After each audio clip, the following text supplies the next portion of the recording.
질문을 자꾸 드립니다. 네, 건조하다 하면 대부분 생각하는 게 당겨, 피부 당겨, 그리고 정전기 일어나 그 정도로 생각을 하시는데 우리 몸이 이렇게 돼 있거든요. 수분이 어마무시하게 많이 들어있습니다. 그죠?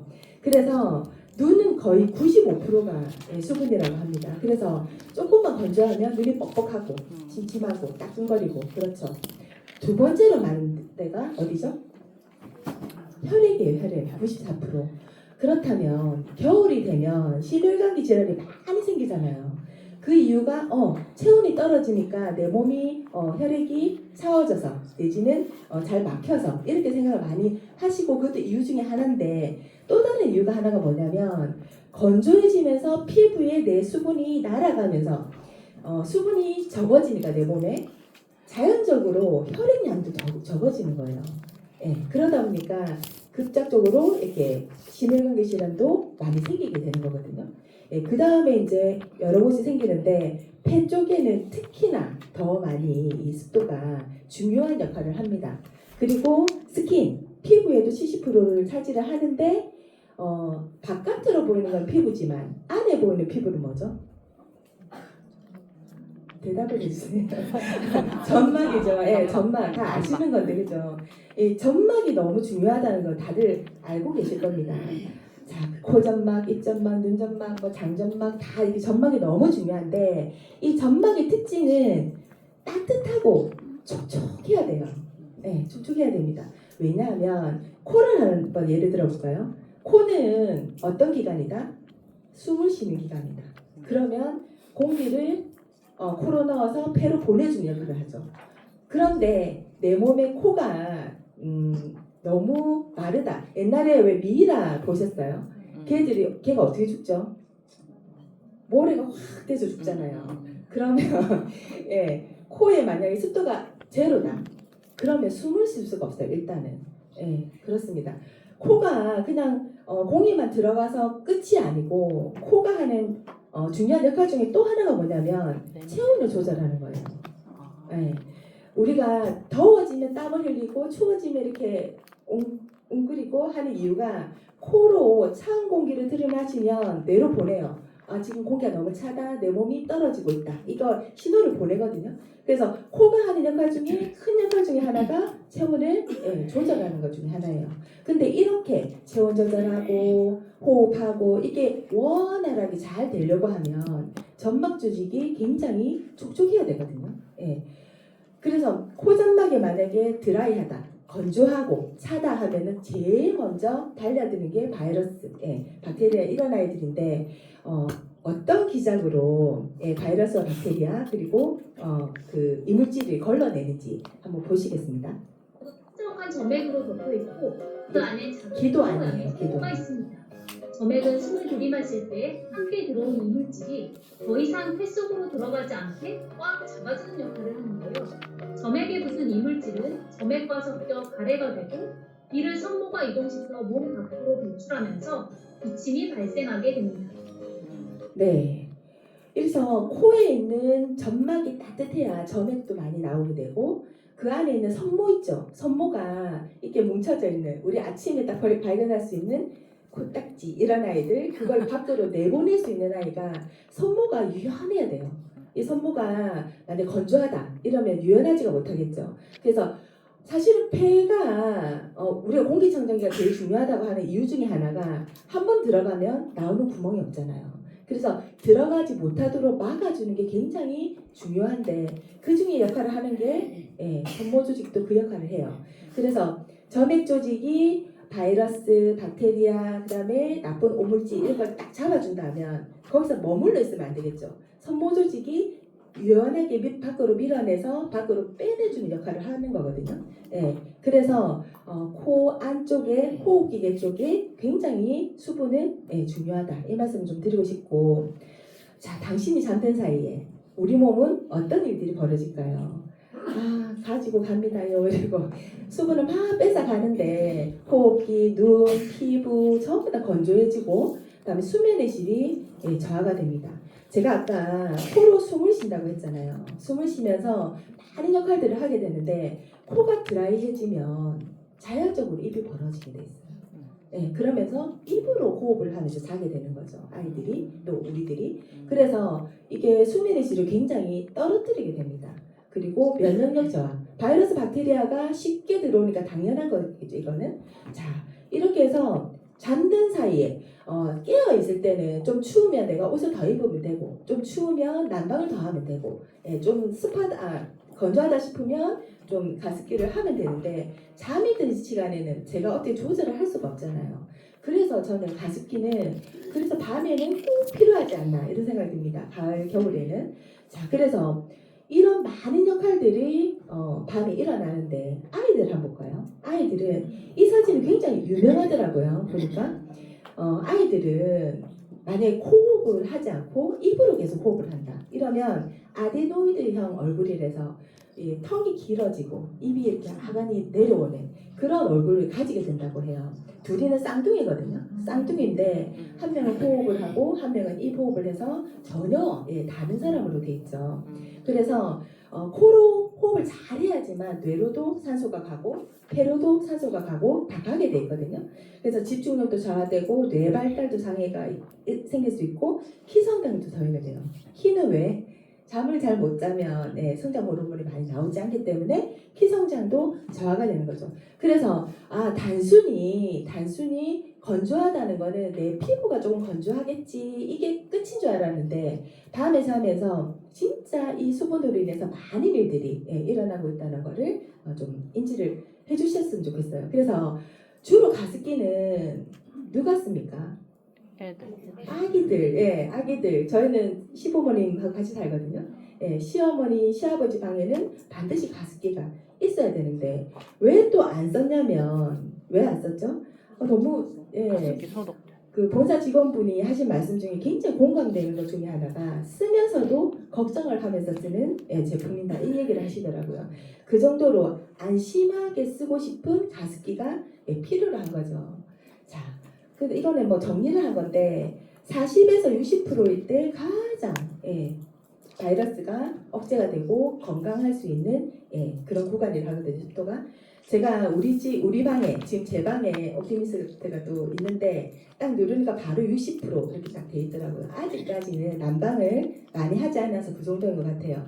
하지만 겨울이 돼서 난방을 많이 하게 되면 떨어지겠죠. 그때 계속해서 이제 가습을 해줄 수 있을 것 같습니다.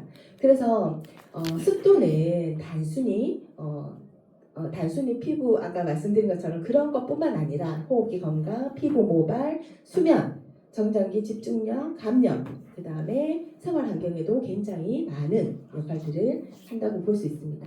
자, 그렇다면 어떤 가습기를 써야 될까? 자, 제일 첫 번째 나온 게 초음파식이죠. 이거는 초음파 진동이 물방울을 쪼개서 이렇게 튕겨내는 거예요. 손가락으로 물을 튕기는 그런 것과 비슷하다고 하거든요. 그러다 보니까 물 입자가 크고, 크다 보니까 물 입자가 한 5,000 나노미터 정도라 하거든요. 그러다 보니까 미생물이나 세균은 한 1,000 나노미터 정도 돼요. 작으니까 이 물방울이 딱 타고 온 방을 나올 수가 있겠죠. 그래서 초음파식은 즉각적으로 습도를 높여줄 수는 있지만 이런 바이러스나 박테리아가 안에 수조를 깨끗하게 하지 않았을 때는 다 번질 수 있다. 그래서 곰팡이라든지 세균이 번식을 할 수 있다고 합니다. 그래서 가열식을 또 어린 엄마들 많이 쓰시더라고요. 물을 끓이는 거죠. 끓이면 뭐가 없어져요? 세균 바이러스가 없어지죠. 그러다 보니까 안심하고 쓰는데 이것 또한 집중적으로 이렇게 수증기가 나오다 보니까 이게 수증기를 증발을 시키는 거거든요. 그래서 주전자에 물을 끓이면 이렇게 하얀 연기 기화돼서 나오는 거 보이시죠? 그런 연기가 나오게 돼 있어요. 그러다 보니까 그 연기 또한 무겁기 때문에 멀리 날아가지 못하고 주변에 굉장히 많이 축축해질 수 있는 걸 볼 수 있거든요. 제가 이제 우리 아버님 방에 이걸 바꿔드리고 물어봤어요. 여쭤봤어요. 아버님 바꾸니까 뭐가 제일 좋으세요? 이렇게 물어보니까 이불이 안 축축하다 얘기를 하셨어요. 진짜로. 그래서 진짜 이거 두 가지는 좀 그런 단점이 있습니다. 세 번째가 이제 기화식인데 이거는 젖은 가스 필터, 그러니까 바람을 불어서 젖은 가스 필터를 그 바람을 불어서 수증기를 증발시키는 거거든요. 이거는 빨래를 널어두고 선풍기를 켜놓은 거하고 비슷해요. 그러면 눈에 보이지는 않죠. 수증기가 날아가는 거는. 그만큼 수증기가 좀 작아요. 아이가 굉장히 작습니다. 그래서 또 작으니까 이렇게 무겁지가 않으니까 멀리 아주 멀리까지 날아가서 방방에 굉장히 골고루 그 가습을 할 수 있고 그러다 보니까 축축한 게 훨씬 덜하게 되어 있습니다. 그래서 저희 거는 어떻게 되어 있냐? 기화식이 되어 있습니다. 세 가지 중에 써라면 기화식을 쓰고 싶겠죠.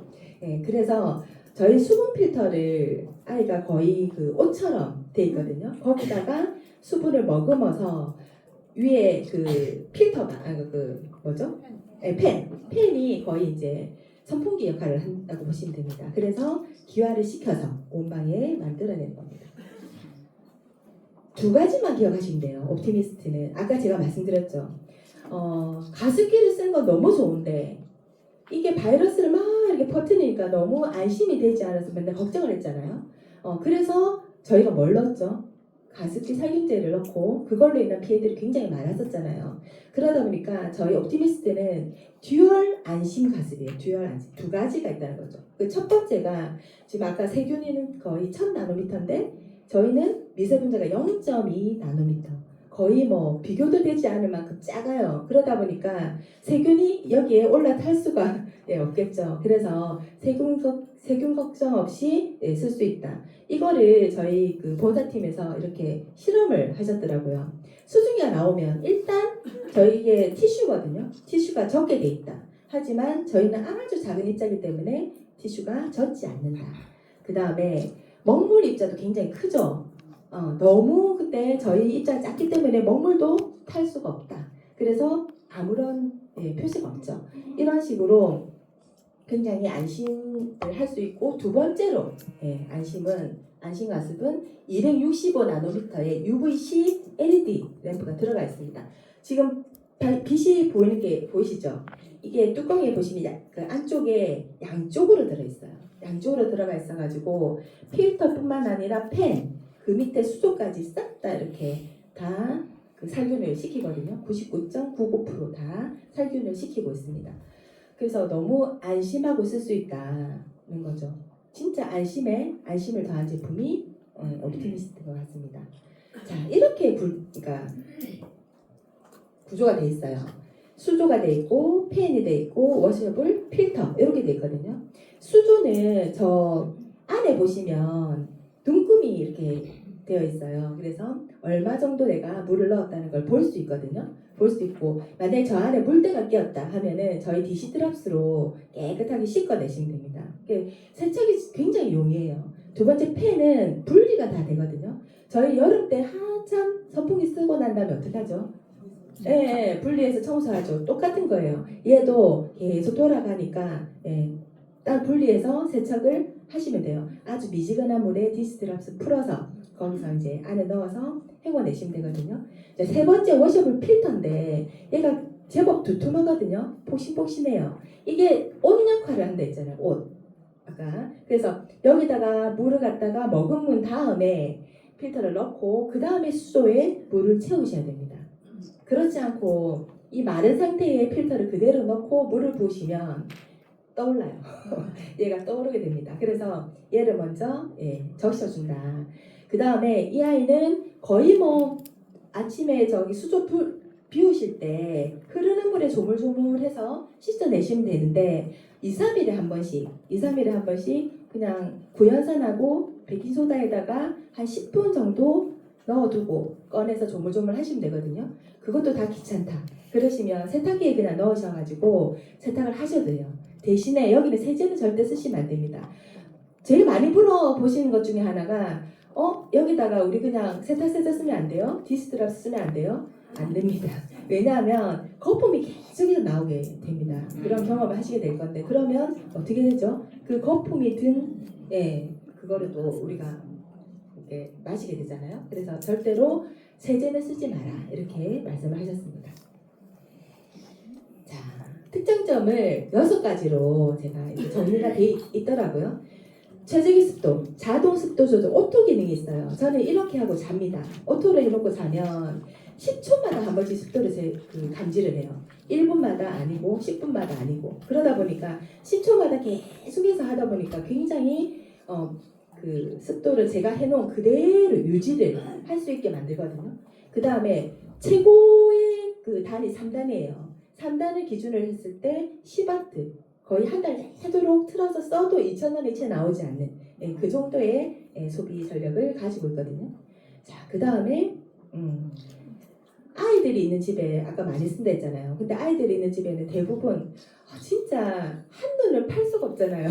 뭐를 어디다 넣고 찌르고 다 하잖아요. 그러다 보니까 이물질이 삽입됐다든지 아니면은 수조가 분리됐다든지 이런 상황에는 자동 팬이 멈추게 돼 있고 그 다음에 물이 다 없어졌어요. 미처 물을 내가 못 넣었어.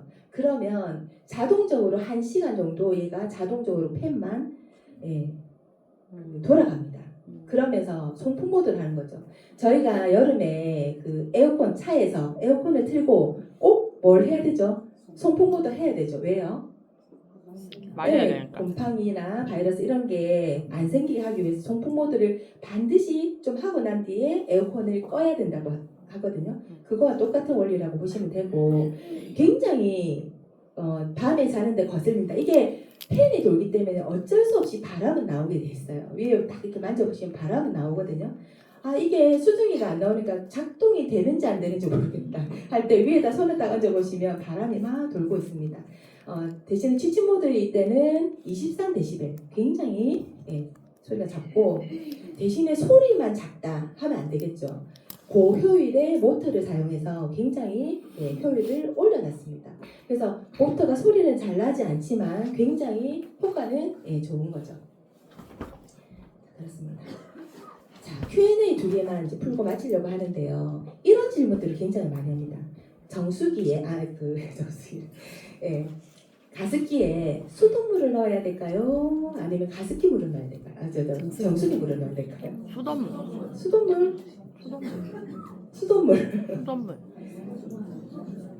근데 나는 그 미생물 없는 그런 좋은 물이 나와야 돼. 이래서 정수기 물을 많이 하신다고 하는데 이게 제가 우연히 보다가 옆에 잘 보이진 않지만 하얀 이 아이가 미생물이에요. 그 세균. 그래서 수돗물하고 정수기 물을 처음에 딱 넣었을 때 수돗물에서 훨씬 더 적은 양의 박테리아 바이러스가 검출이 된다 하거든요. 왜냐하면 수돗물에는 염소가 있잖아요. 대신에 정수기 물은 다 걸러내니까 오히려 초반에는 그 미생물이 더 많이 번식을 한다 하거든요. 근데 이게 아무 의미가 없는 게 1시간 경과했을 때 12시간 경과했을 때 거의 비슷하게 됩니다.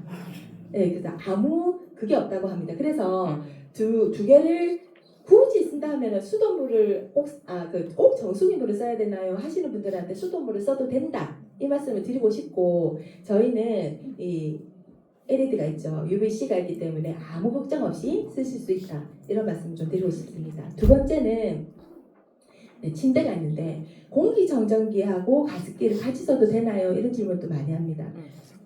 저희 거는 같이 써도 돼요. 같이 써도 되는데 내가 잘 때 머리가 있고 발이 있잖아요. 가습기하고 청정기는 어느 위치에 둬야 될까요? 발 밑에. 발 밑에. 가습기를 위에. 머리. 머리 위에는 가습기를, 발 밑에는 청정기를 이렇게 놓고 쓰시면 제일 좋다고 이제 본사 직원분들이 얘기를 해주셨거든요. 이렇게 쓰시면 될 것 같고 저는 지금 이제 옵티미스트 나오면서부터 예전에는 정말 가습기를 쓰고 싶어 하다가도 못 쓰고 아이방에 넣어주고 싶어도 못 넣고 이렇게 했다가 지금 너무너무 행복하게 옵티미스를 쓰고 있습니다. 이 제품이 여러분의 사업에도 큰 도움이 되셨으면 좋겠습니다. 이상입니다.